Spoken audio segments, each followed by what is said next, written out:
ಹಾಸನದಲ್ಲಿ ಗೋಮಾಂಸ ಮಾರಾಟ ಮಾಡ್ತಿದ್ದಂತ ಆರೋಪಿಯನ್ನ ಬಿಡುಗಡೆ ಮಾಡಿದ್ದಾರೆ ಪೊಲೀಸರು ಅಂತ ವಿರೋಧಿಸಿ ಶ್ರೀರಾಮ್ ಸೇನೆ ಸಂಘಟನೆಯ ಕಾರ್ಯಕರ್ತರು ಪ್ರತಿಭಟನೆಯನ್ನ ಮಾಡಿದ್ದಾರೆ. ಹಾಸನ ನಗರ ಪೊಲೀಸ್ ಠಾಣೆ ಎದುರು ಶ್ರೀರಾಮ ಸೇನೆಯಿಂದ ಪ್ರೊಟೆಸ್ಟ್ ಆಗಿದೆ. ನಿನ್ನೆ ಗೋಹತ್ಯೆ ಮಾಡಿದವನನ್ನ ಹಿಡಿದು ಪೊಲೀಸರಿಗೆ ಒಪ್ಪಿಸಿದ್ರು ಶ್ರೀರಾಮ್ ಸೇನೆಯ ಕಾರ್ಯಕರ್ತರು. ವಾಹನ ಸಮೇತ ಪೊಲೀಸರಿಗೆ ಹಿಡಿಕೊಟ್ಟಿದ್ರು. ಆದರೆ ಪೊಲೀಸರು ಸ್ಟೇಷನ್ ಬೇಲ್ ಮೇಲೆ ಆರೋಪಿಯನ್ನು ಕಳಿಸಿದ್ದಾರೆ ಅಂತ ಆರೋಪಿಸಿ ಪೊಲೀಸ್ ಠಾಣೆಯ ಮುಂಭಾಗ ಪ್ರತಿಭಟನೆಯನ್ನ ಮಾಡಿದ್ದಾರೆ. ಪೊಲೀಸರ ಜೊತೆಗೆ ವಾಗ್ವಾದ ಕೂಡ ಆಗಿದೆ.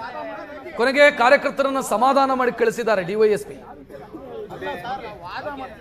ಪ್ರತಿಭಟನೆಯ ದೃಶ್ಯವನ್ನ ನೋಡ್ತಾ ಇದ್ದೀರಿ. ನಿನ್ನೆ ರಾತ್ರಿ ಹಿಡ್ಕೊಟ್ಟಿದ್ರು ಗೋಮಾಂಸ ಸಾಗಾಟ ಮಾಡ್ತಾ ಇದ್ದಂತ ಆರೋಪಿಯನ್ನ. ಸ್ಟೇಷನ್ ಬೇಲ್ ಮೇಲೆ ಪೊಲೀಸರು ಬಿಟ್ಟು ಕಳಿಸಿದ್ದಾರೆ. ಇದು ಕಾರ್ಯಕರ್ತರ ಸಿಟ್ಟಿಗೆ ಕಾರಣ ಆಗಿದೆ. ಪ್ರತಿಭಟನೆಯನ್ನು ಮಾಡಿದ್ದಾರೆ. 300ಕ್ಕೂ ಅಧಿಕ ಗೋಹತ್ಯೆಯ ಚರ್ಮಗಳು ಸಿಕ್ಕಿತ್ತು. ಆದರೂ ಪೊಲೀಸ್ ಇಲಾಖೆಗೆ ಎಲ್ಲ ರೀತಿಯ ಅವಕಾಶವನ್ನು ಕೊಟ್ಟಿದ್ವಿ, ಬಂದು ಹೇಳಿದ್ವಿ. ನೋಡಿ, ನಾವು ಯಾರೋ ಸಾರ್ವಜನಿಕರಿಗೆ ತೊಂದರೆ ಕೊಡಬೇಕು, ಯಾವುದೇ ಇದೇನು ಮಾಡಬೇಕು ಅಂತ ಇಲ್ಲಿ ಪ್ರತಿಭಟನೆ ಗೊತ್ತಿರಲಿಲ್ಲ. ಆದರೆ ಇವತ್ತಿನ ಘಟನೆ ಹಾಸನದ ಎಲ್ಲ ಹೋಟೆಲ್ಗಳು ಗೋಹತ್ಯೆಯ ಕಾನೂನು 2021 ಹೇಳ್ತದೆ. ಗೋಹತ್ಯೆ ನಿಷೇಧ ಕಾನೂನು ಇದ್ರೂ ಕರ್ನಾಟಕದಲ್ಲಿ ಪೊಲೀಸ್ ಇಲಾಖೆಗೆ ಎಲ್ಲದೂ ಗೊತ್ತಿದೆ. ಆದರೆ ಪೊಲೀಸ್ ಇಲಾಖೆ ಕಣ್ಮುಚ್ಚಿ ಕುಳಿತಿದೆ.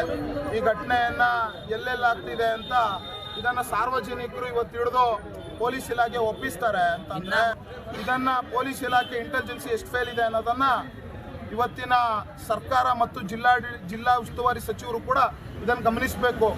ಏನು ಅಂತಂದರೆ ಅಲ್ಲೆಲ್ಲೋ ದೇವಸ್ಥಾನದಲ್ಲಿ ನಿಂತು ಕ್ಯೂ ಅಲ್ಲಿ ಜನರಿಗೆ ಸಹಕಾರ ಮಾಡಿದಂತಲ್ಲ, ಹಿಂದೂಗಳ ಭಾವನೆಗೂ ಸಹಕಾರ ಮಾಡಬೇಕು. ಅದನ್ನ